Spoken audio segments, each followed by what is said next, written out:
TNPSC aspirants எல்லாருக்கும் வணக்கம்.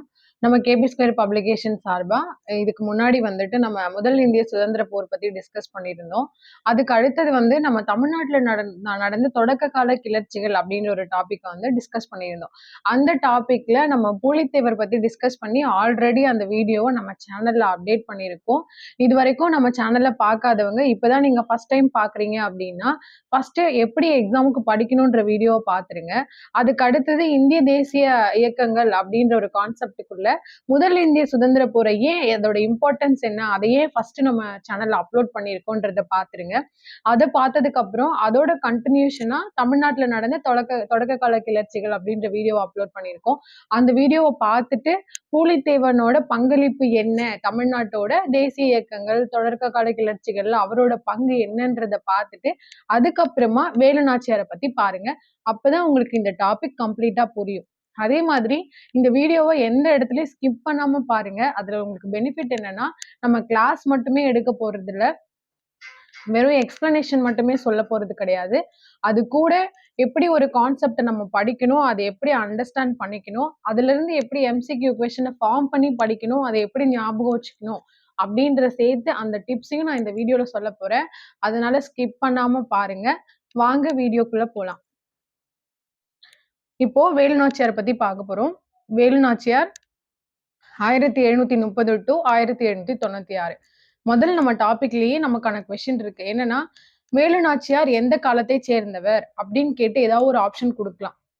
அப்ப அவரோட பீரியடை பொறுத்த வரைக்கும் ராமநாதபுரம் மாவட்டத்துல 1730 இருந்து 1796. யார் இந்த வேலு நாச்சியார் அப்படின்னு பார்த்தோம்னா, ராமநாதபுரத்தோட அரசர் செல்லமுத்து சேதுபதிக்கும் சேதுபதிக்கு 1730 அரச குடும்பத்துல பிறந்த ஒரே பெண் வாரிசு இவங்கதான். இவங்க குடும்பத்துல ஆண் வாரிசு கிடையாது. அதனால வேலு நாச்சியாருக்கு எல்லா பயிற்சியும் கொடுத்து வளர்க்குறாங்க. அதாவது வளரி, குதிரை ஏற்றுதல், வாள் பயிற்சி, அது மட்டும் இல்லாம பிற மொழிகளையும் கத்து கொடுக்குறாங்க. ஆங்கிலம், பிரெஞ்சு, உருது அந்த மாதிரி எல்லா மொழிகளையும் கத்து கொடுத்து வளர்க்குறாங்க. ஸோ இதுக்கப்புறம் என்ன ஆகுது அப்படின்னு பாத்தீங்கன்னா, வேலு நாச்சியாரோட 16வது வயசுல சிவகங்கை மன்னனான முத்துவடுகநாதரை வந்து கல்யாணம் பண்ணி கொடுக்குறாங்க. ஸோ கல்யாணம் ஆனதுக்கு அப்புறம் என்னன்னா, வேலு நாச்சியார் வந்து வெள்ளச்சி நாச்சியார் அப்படின்ற ஒரு பெண்மகளை வந்து பெற்றெடுக்கிறாங்க. இதுல நம்ம எப்படி கொஸ்டின் பார்க்கலாம் அப்படின்னு பாத்தீங்கன்னா, வேலு நாச்சியாரோட தந்தையின் பெயர் என்ன அப்படின்னு கேட்டுட்டு ஒரு 4 ஆப்ஷன் கொடுத்திருப்பாங்க. அது நம்ம 4மே கன்ஃபியூஸ் பண்ற மாதிரி தான் கொடுப்பாங்க. ஸோ அப்ப யாருன்னு கேட்டோம்னா, செல்லமுத்து சேதுபதி தான் வேலு நாச்சியாரோட தந்தை. அதே மாதிரி வேலு நாச்சியாருக்கு எந்த வயதில் திருமணம் செய்யப்பட்டது அப்படின்னு கேட்டாங்கன்னா, அவங்களோட 16வது வயசுல அவங்களுக்கு திருமணம் முடித்திருக்காங்க. இதுக்கப்புறம் வேலு நாச்சியாரோட கணவர் யாரு அப்படின்னு கேட்டா முத்துவடுகநாதர். அதுக்கப்புறமா வேலு நாச்சியாருக்கும் முத்துவடுகநாதருக்கும் பிறந்த பெண் குழந்தையின் பெயர் என்ன, இல்ல குழந்தையின் பெயர் என்ன அப்படின்னு கேட்டா வெள்ளச்சி நாச்சியார். இந்த மாதிரி நம்ம படிக்கும் போதே நம்ம ஒன் வேர்டையும் என்ன பண்ணணும்னா ஃபார்ம் பண்ணி தான் படிக்கணும். அதுக்கப்புறம் என்ன ஆகுது அப்படின்னு பார்த்தோம்னா, நம்ம ஆல்ரெடி டிஸ்கஸ் பண்ணியிருந்தோம். நீங்க அதனாலதான் சொன்னேன், நம்மளோட ப்ரீவியஸ் வீடியோஸை பார்த்துட்டு வாங்க அப்படின்னு. நான் எதுக்கும் இன்னொரு தடவை எக்ஸ்பிளைன் பண்றேன். இந்த ஆங்கிலேயர்களோட ஆட்சி காலத்துல நாடு பிடிக்கும் கொள்கையும் வரி விதிப்பு கொள்கையும் அதிகமா இருந்தது மட்டும் இல்லாம, இந்த மாதிரி பாளையக்காரர்கள், சிற்றரசர்கள், குறுநில மன்னர்கள், இன்னும் இருக்கிற மன்னர்கள், இவங்களை எல்லாரையும் அவமானப்படுத்துற ஒரு கான்செப்டை வந்து அவங்க கையில எடுக்கிறாங்க. இதுக்கு பயந்துகிட்டே நிறைய அரசர்கள் வந்து என்ன பண்றாங்கன்னா, ஆங்கிலேயர்களுக்கு கப்பம் கட்ட ஆரம்பிக்கிறாங்க.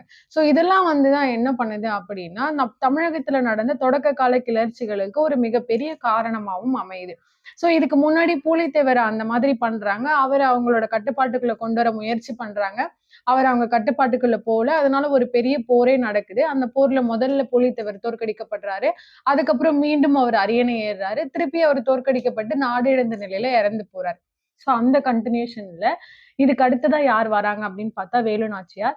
சேம் வேலு நாச்சியாருக்கும் என்ன அப்படின்னு கேட்டீங்கன்னா, இந்த நாடு பிடிக்கும் கொள்கையோ, சிற்றரசர்கள், குறுநில மன்னர்கள், பாளையக்காரர்களை அவமானப்படுத்துறதோ அவங்களுக்கு பிடிக்கல. அந்த மாதிரி தன்னோட சொந்த நாட்டுல வாழ்ந்துகிட்டு நான் எதுக்கு வெளிநாட்டினருக்கு வரி கட்டணும் அப்படின்ற ஒரு அவங்களோட எண்ணமும் வீர தீர செயல்களும் என்னன்னா ஆங்கிலேயர்களுக்கு அடிப்படைய அவங்களுக்கு ஒத்துக்க வைக்கல. சோ இதெல்லாம் தெரிஞ்ச ஆங்கிலேயர்கள் என்ன பண்றாங்க அப்படின்னா, 1772ல ஆற்காட்டு நவாப், லெப்டினன்ட் கர்னல் பான்சோர் இவங்களை பத்தி நம்ம ஆல்ரெடி படிச்சிருக்கோம். தலைமையிலான கம்பெனி படைகள், அதாவது கிழக்கிந்திய கம்பெனி படைகள் என்ன பண்றாங்க அப்படின்னா, காளையார் கோவில் அரண்மனையை தாக்குறாங்க. சோ காளையார் கோவில் அரண்மனை இந்த ராமநாதபுரம், சிவகங்கை சீமைக்கு உட்பட்டது. சோ இந்த போர்ல என்ன ஆகுது அப்படின்னு பார்த்தா முத்துவடுகநாதர் கொல்லப்படுறாங்க. இந்த முத்துவடுகநாதர் நம்ம யாருன்னு பார்த்தோம் அப்படின்னா வேலு நாச்சியாரோட கணவர் தான் இந்த முத்துவடுகநாதர். சோ இவர் கொல்லப்பட்டதுக்கு அப்புறம் என்னன்னா இப்போ வேலு நாச்சியார் கிட்ட இருந்து ஆட்சியும் அரியணையும் கைப்பற்றப்படுது. அடுத்து என்ன ஆகுது அப்படின்னா வேலு நாச்சியார் அவங்க மகள் இருக்காங்க இல்லையா வெள்ளச்சி நாச்சியார், அவங்களோட சேர்ந்து என்ன பண்றாங்க தப்பிச்சு திண்டுக்கல் போறாங்க. திண்டுக்கல் போற இடத்துல அங்க கோபால நாயக்கர் அப்படின்றவர் வேலு நாச்சியாருக்கு அடைக்கலம் கொடுக்கிறார். அவங்களோட பாதுகாப்புல தான் வேலு நாச்சியார் 8 ஆண்டு காலம் தலைமறைவா வாழுறாங்க. அதுக்கப்புறம் மறைந்து வாழ்ந்த இந்த காலத்துல கூட மீண்டும் எப்படியாவது சிவகங்கை சீமையை நம்ம கைக்குள்ள கட்டுப்பாட்டுக்குள்ள கொண்டு வரணும், நம்ம மக்களுக்கு நம்மளால முடிஞ்ச ஆதரவு அளிக்கணும் அப்படின்னு என்ன பண்றாங்க அப்படின்னா ஹைதர் அலியோட கூட்டணி ஏற்படுத்த முயற்சிக்கிறாங்க. சோ இதுல நம்ம ஒன் வேர்ட் மட்டும் பார்த்துடலாம். இப்போ ஆற்காட்டு நவாப்பும் லெப்டினன்ட் கர்னல் பான்ஜோ தலைமையிலான கம்பெனி படைகள் எந்த வருடம் காளையார் கோவில் அரண்மனையை தாக்குறாங்கன்னு கேட்கலாம். 1772ல காளையார் கோவில் அரண்மனையை தாக்குறாங்க.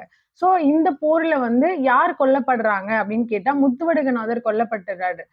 இதுக்கப்புறம் வேலு நாச்சியார் தப்பிச்சு எங்க போறாங்க அப்படின்னு கேட்டா ஆன்சர் என்ன பண்ணணும் அப்படின்னா திண்டுக்கல். அதே மாதிரி திண்டுக்கல்ல யாரோட பாதுகாப்புல வேலு நாச்சியார் மறைந்து வாழ்ந்தாங்க அப்படின்னு கேட்டா கோபால நாயக்கரோட பாதுகாப்புல. இன்னொரு கொஸ்டினும் கேட்கலாம்.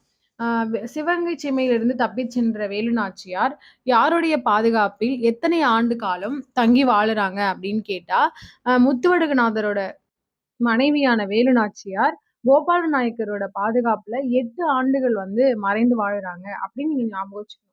அதே மாதிரி மறைந்து வாழ்ந்த காலத்துல வந்துட்டு வேலு நாச்சியார் யாரோட கூட்டணியை ஏற்படுத்திக்கிறாங்க அப்படின்னு கேட்டா நம்ம ஹைதர் அலியோடையும் கோபால நாயக்கரோடையும் கூட்டணியை ஏற்படுத்திக்கிறாங்க அப்படின்னு சொல்லி நீங்க ஞாபகம் வச்சுக்கணும். நெக்ஸ்ட் என்ன அப்படின்னு பார்த்தோம்னா தளவாய். தளவாய் என்ற சொல் வந்து என்ன அப்படின்னு கேட்டீங்கன்னா ராணுவ தலைவரை தான் தளவாய் என்ற சொல் குறிக்கும். சோ இப்ப என்ன அப்படின்னு கேட்டீங்கன்னா இந்த தளவாய் தாண்டவராயனார் அவருக்கு வந்து வேலுநாச்சியார் ஒரு கடிதம் எழுதுறாங்க. அந்த கடிதத்துல வந்துட்டு ஆங்கிலேயர்களை தோற்கடிக்கும் பொருட்டு எனக்கு வந்து 5000 காலாட்படைகளையும் 5000 குதிரை படைகளையும் அனுப்புங்க அப்படின்னு சொல்லி அந்த கடிதத்துல குறிப்பிடுறாங்க. இதுல முக்கியமான விஷயம் என்ன அப்படின்னா அந்த கடிதத்தை வந்து அதாவது ஆங்கிலேயர்களுக்கு புரியக்கூடாது அப்படின்றதுக்காக ஹைதர் அலிக்கு உருது மொழியில வந்து அதை எழுதுறாங்க. நம்ம ஆல்ரெடி படிச்சிருக்கோம். சிவகங்கை சீமை அரண்மனையோட முதல் வாரிசு, அதாவது முதல் பெண் வாரிசு யாருன்னா அது வேலு நாச்சியார் தான். சோ அப்ப வேலு நாச்சியார் சிறு வயதிலிருந்து வளர்க்கப்படும் பொழுதே எல்லா கலைகளையும் பயிற்றுவித்து வளர்க்கப்படுறாங்க. அதுல அவங்களுக்கு இந்த மாதிரியான புதுவிதமான மொழிகளும், அதாவது ஆட்சி ஒருத்தவங்க தலைமை ஏற்று நடத்தணும் அப்படின்னா அவங்களுக்கு பலதரப்பட்ட மொழிகளும் தெரிஞ்சிருக்கணும். சோ இந்தியா அப்படின்ற இந்த நாட்டுல வந்துட்டு நம்ம பலதரப்பட்ட மொழிகள் வந்து பேசுறோம். ஃபார் எக்ஸாம்பிள் தெலுங்கு, கன்னடம், தமிழ், மராத்தி, ஹிந்தி, சான்ஸ்கிரிட் அது மாரி வித்தியாசமான மொழிகள் பேசுறோம். இப்ப இந்த மாதிரியான ஆட்சியாளர்களோட நம்ம தொடர்பு வச்சுக்கணும் அப்படின்னா, அவங்களோட மொழிகளும் நமக்கு தெரிஞ்சிருக்கணும் இல்லையா? சோ இத கருத்துல கொண்டு வேலு நாச்சியாருக்கு எல்லா விதமான மொழிகளையும் பயிற்றுவிக்கப்படுது. சோ அதுல ஒரு மொழி தான் உருது. மேலும் என்ன அப்படின்னா, ஹைதர் அலி வந்து அந்த கடிதத்த பார்த்து மிகவும் வியப்படையறாரு. ஏன் அப்படின்னு கேட்டீங்கன்னா, இந்த மாதிரியான ஒரு பாளையத்திலிருந்து நமக்கு ஒரு கடிதம் வருது. அந்த கடிதம் உருது மொழியில வருது. அவங்களோட மன வலிமை, அதாவது வேலு நாச்சியாரோட மன வலிமை வந்து என்ன அப்படின்னு கேட்டீங்கன்னா, ஆங்கிலேயர்களை எதிர்த்து எப்படியாவது போராடி தன்னோட நாட்ட மீட்கணும் அப்படின்றது மட்டும் இல்லாம, தன்னோட மக்களுக்கு தன்னோட எதிர்கால திட்டங்கள் என்ன, அத செயல்படுத்தணும் அப்படின்ற நோக்கத்தோட இருந்ததுனால, அம் ஹைதர் அலி வந்து மிகவும் பூரிப்படைறாரு. சோ இதனால என்ன பண்றாரு அப்படின்னு கேட்டா, அம் அவரோட படைத்தளபதி திண்டுக்கல்ல இருக்காரு. திண்டுக்கல் கோட்டைய வந்து அவர் ரூலிங் பண்ணிட்டு இருக்காரு. அவருக்கு வந்து இவரு ஒரு கட்டளை இடுறாரு. என்னன்னா, வேலு நாச்சியாருக்கு உதவுங்க அப்படின்னு சொல்லி, இதுக்கப்புறம் கோபால நாயக்கர் மற்றும் ஹைதர் அலியோட உதவியினால, நம்மளோட வேலு நாச்சியார் என்ன பண்றாங்க அப்படின்னா, சிவகங்கை சீமையை மீண்டும் கைப்பற்றிடுறாங்க. சிவகங்கை சீமை இப்ப வேலு நாச்சியாரோட கண்ட்ரோல்குள்ள வந்ததுக்கு அப்புறமா, மருது சகோதரர்களோட உதவியோட என்ன பண்றாங்கன்னா, மீண்டும் அரசியா வந்து அவங்க வந்து முடிசூட்டிக்கிறாங்க.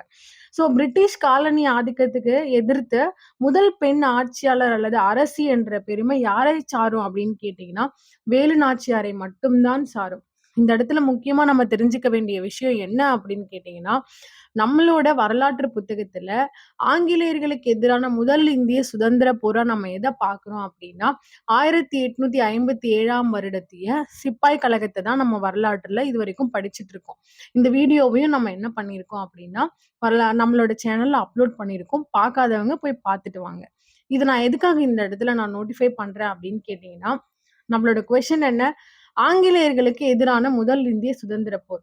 அப்போ 1700 காலகட்டத்திலேயே தமிழ்நாட்டோட தொடக்க கால கிளர்ச்சிகள்ல 1705ல இருந்து நம்மளோட புரட்சிகளும், போராட்டங்களும், தாக்கங்களும் ஸ்டார்ட் ஆயிடுச்சு.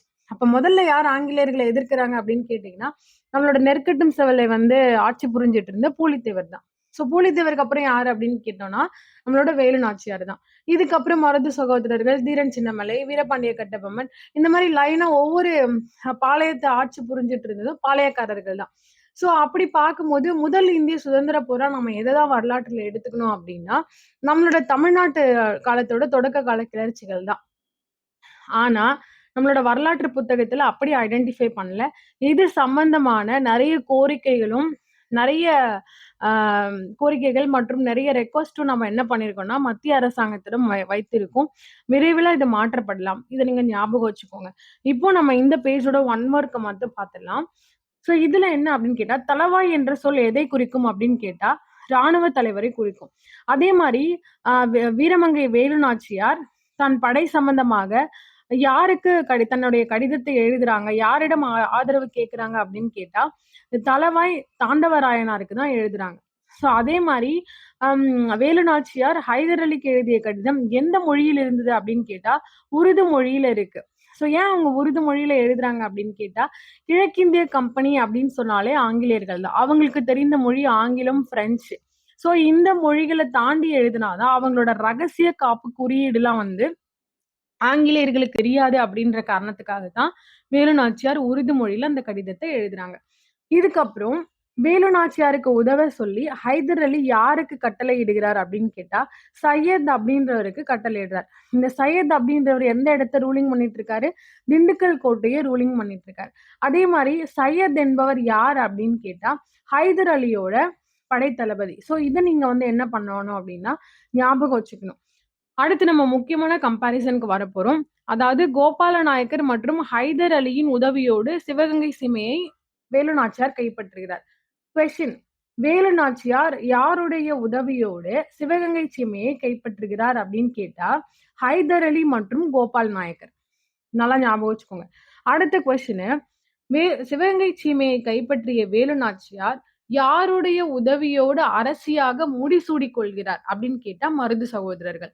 யாரோட உதவியோடு சிவகங்கை சீமையை கைப்பற்றுகிறாருன்னு கேட்டா, ஹைதர் அலி மற்றும் கோபால நாயக்கர். யாரோட உதவியோடு முடிசூடிக் கொள்கிறாருன்னு கேட்டா, மருது சகோதரர்கள். அப்போ டிஃபரன்ஷியேட் பண்ணி படிக்கணும். அடுத்து என்னன்னா, பிரிட்டிஷ் காலனி ஆதிக்கத்தை எதிர்த்த முதல் பெண் ஆட்சியாளர் யாரு அப்படின்னு கேட்டா, நம்மளோட சிவகங்கை சீமையை ஆண்ட வேலு நாச்சியார் தான். சோ நம்ம எவ்வளோ விஷயங்கள படிக்கிறோன்றது முக்கியம் கிடையாது. படிக்கும்போதே நம்ம ஒன் வேர்டையும் ஃபார்ம் பண்ணி படிக்கணும். சோ இதுக்கு அப்புறமும் நம்ம வீடியோவ ஸ்கிப் பண்ணாம பாருங்க. நம்ம இன்னும் இதுல ஒன் வேர்டோட சேர்த்து தான் படிக்க போறோம். வாங்க போலாம். சோ நெக்ஸ்ட் என்ன அப்படின்னா, யார் இந்த கோபால நாயக்கர் அப்படின்னா, இவர் வந்து விருப்பாட்சியோட பாளையக்காரர். இந்த விருப்பாட்சி எங்க இருக்கு அப்படின்னு கேட்டீங்கன்னா, திண்டுக்கல்ல இருக்கு. சோ இவர் என்னன்னா, இந்த கோபால நாயக்கரை தலைவரா கொண்டு அந்த திண்டுக்கல் கூட்டமைப்புல யாரெல்லாம் மெம்பரா இருக்காங்க அப்படின்னு பார்த்தீங்கன்னா, மணப்பாறையோட லட்சுமி நாயக்கரும், தேவதானம்பட்டியோட பூஜை நாயக்கரும் வந்து என்ன பண்றாங்கன்னா, இடம் பெற்றிருக்காங்க. இவங்கலாம் முக்கியமான பாளையக்காரர்கள். அதுக்கப்புறம் இவர் தன்னோட நட்பை வெளிப்படுத்தும் விதமாக யாருக்காக ஒரு குழுவை வந்து அனுப்பி வைக்கிறாருன்னா, திப்பு சுல்தான் வந்து கோபால நாயக்கரால ஈர்க்கப்படுறார். அதாவது கோபால நாயக்கர் திப்பு சுல்தானோடு கொண்ட நட்புறவினால் திப்பு சுல்தானுக்கு ஒரு நல்லுறவு குழுவை வந்து அனுப்பி வைக்கிறாரு. சோ இது வந்து திப்பு சுல்தானுக்கு ஒரு ப்ரவுட் மொமெண்டா இருக்கு அபௌட் நம்மளோட கோபால நாயக்கர் மேல. நெக்ஸ்ட் அப்படி என்ன அப்படின்னு கேட்டீங்கன்னா, கோயம்புத்தூரை மையமாக கொண்டு பிரிட்டிஷாரை எதிர்த்த அவர் யாரை எதிர்க்கிறாரு? பிரிட்டிஷார கோயம்புத்தூரை தலைமையிடமா கொண்ட பிரிட்டிஷாரை எதிர்க்கிறாரு. யாருன்னு கேட்டா கோபால நாயக்கர். சோ உள்ளூர் விவசாயிகளோட ஆதரவோட அரண்மனையில கடும் போர் புரியிறாரு.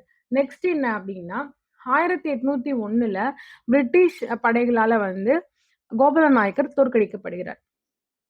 ஸோ இப்ப இந்த கோபால நாயக்கர் பத்தின எம்சிக்யூ பார்த்துடலாம். ஸோ கோபால நாயக்கர் எந்த இடத்தோட பாளையக்காரர் அப்படின்னு கேட்டா விருப்பாச்சி. ஸோ கோபால நாயக்கரை தலைவராக கொண்ட திண்டுக்கல் கூட்டமைப்புல இடம்பெற்றிருந்தவங்க யார் அப்படின்னு கேட்டா லட்சுமி நாயக்கரும் தேவதானம்பட்டியோட பூஜை நாயக்கரும். அதே மாதிரி கோபால நாயக்கர் தன்னுடைய நட்பை வெளிப்படுத்தும் விதமாக யாருக்காக ஒரு நல்லுறவு குழுவை அனுப்பி வைத்தார் அப்படின்னு கேட்டா திப்பு சுல்தானுக்காக. ஸோ திப்பு சுல்தான் யாரால் ஈர்க்கப்பட்டார் அப்படின்னு கேட்டா கோபால நாயக்கரால் ஈர்க்கப்பட்டார். அதே மாதிரி கோயம்புத்தூரை தலைமையிடமாக கொண்ட பிரிட்டிஷ் படைகளை எதிர்த்தது யாரு அப்படின்னு கேட்டா கோபால நாயக்கர். இதுக்கப்புறம் என்ன அப்படின்னா 1801 வந்து பிரிட்டிஷரால் தோற்கடிக்கப்பட்டவர் யார் அப்படின்னு கேட்டா கோபால நாயக்கர். இல்லாட்டி இப்படி கூட கேட்கலாம், பிரிட்டிஷரால் கோபால நாயக்கர் எந்த வருடத்தில் தோற்கடிக்கப்பட்டார் அப்படின்னு கேட்டா 1801. ஸோ இதை நீங்க ஞாபகம் வச்சுக்கணும். நெக்ஸ்ட் என்ன அப்படின்னு பார்த்தோன்னா மிக முக்கியமான ஒரு வரலாறு என்ன அப்படின்னா நம்ம வேலுநாச்சியாரோட படைகளுக்கு கீழே குயிலி அப்படின்ற ஒருத்தவங்க வந்து முக்கிய இடம் பெற்றிருந்தாங்க. ஃபர்ஸ்ட் இந்த குயிலி யாரு, இவங்களோட ஹிஸ்டரி என்னன்னு பார்க்கலாம். இந்த குயிலி அப்படின்றவங்க யாருன்னா ஃபர்ஸ்ட் வேலுநாச்சியார் வந்து தோற்கடிக்கப்படுறாங்க. தோற்கடிக்கப்பட்டதும் திண்டுக்கல்ல கோபால நாயக்கரோட ஆதரவுல ஒரு 8 வருஷம் மறைஞ்சு வாழுறாங்க. இந்த மறைந்து வாழற அந்த காலகட்டத்துல வந்து சிவகங்கை சீமையை எப்படியாவது கைப்பற்றணும் அப்படின்றதுக்காக அவங்க ஒரு படைகளை உருவாக்குறாங்க. மேலும் அந்த படைகளை விரிவுபடுத்துறதுக்காக தளவாய் தாண்டவராய நாயருக்கு ஒரு கடிதம் எழுதுறாங்க. அதுல எனக்கு இவ்வளவு படைகள் வேணும், காலாட் படைகள் 5000 காலாட் படைகளும் 5000 குதிரை படைகளும் எழுதணும் வேணும்னு சொல்றாங்க. அப்புறம் இது ஹைதர் அலியோட கண்ணுக்கு போகுது.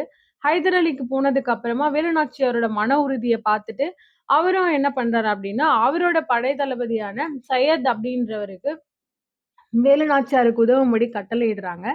ஸோ இந்த கட்டளை வந்ததுக்கு அப்புறமா வேலுநாச்சியாருக்கு ஹைதர் அலியும் கோபால நாயக்கரும் சேர்ந்து உதவி பண்ணதுல சிவகங்கை சீமையை வேலுநாச்சியார் மீட்டுடுறாங்க. அதுக்கப்புறம் மருது சகோதரர்களோட உதவியோட மீண்டும் அவங்க என்ன பண்றாங்க அப்படின்னா சிவகங்கை சீமையோட அரசியா முடிசூடுறாங்க. ஸோ இந்த பயணத்துல முக்கியமா இடம்பெற்றிருந்த ஒருத்தர் யாருன்னா அவங்கதான் இந்த குயிலி. ஸோ இவங்களோட பங்களிப்பு என்ன அப்படின்னு கேட்டீங்கன்னா சிவகங்கை சீமைக்கு உட்பட்ட வட்டாரம் எல்லாமே ஆங்கிலேயர்களோட கட்டுப்பாட்டுக்கு வந்ததுக்கு அப்புறமா எல்லாருமே எல்லா இடங்களுக்கும் போகிறதுக்கு தடை விதிக்கப்படுது. சோ இப்போ ஆங்கிலேயர்களோட தளவாடங்களையும் ஆங்கிலேயர்களோட ஆயுத கிடங்கையும் அழிச்சா மட்டும்தான் என்ன பண்ண முடியும், அந்த போரை முறியடிக்க முடியும். அந்த போரை முறியடிச்சாதான் சிவகங்கை சீமை ராணியான வேலுநாச்சியார் வெற்றி பெற முடியும். அது ஒண்ணு மட்டும்தான். இந்த வியூகத்தை வகுக்கிறது யாருன்னா குயிலி. சோ அவங்க என்ன பண்றாங்க அப்படின்னா இப்ப எப்படியாவது அந்த ஆயுத கிடங்கை வந்து தாக்கணும். அதுக்கு ஒரே வழி ஆயுத கிடங்குக்கு போகணும். ஆயுத கிடங்குக்கு போற வழி கோவிலை தாண்டி தான் போகணும். சோ இப்ப கோவிலுக்கு போறதுக்கு யாருக்குமே அனுமதி இல்ல. ஆனா இதுக்குன்னே ஒரு ஆர்டர் வருது. என்ன அப்படின்னா விஜயதசமி நம்ம சரஸ்வதி பூஜை கொண்டாடுறோம் இல்லையா, நவராத்திரி. அந்த சமயங்கள்ல பெண்கள் மட்டும் கோவிலுக்குள்ள போலாம் அப்படின்னு சொல்லி என்ன பண்றாங்க ஆங்கிலேயர்கள் அனுமதி அளிக்கிறாங்க. சோ இந்த வாய்ப்பை பயன்படுத்தி என்ன பண்றாங்கன்னா குயிலி வந்து ஒரு வியூகம் வகுக்கிறாங்க.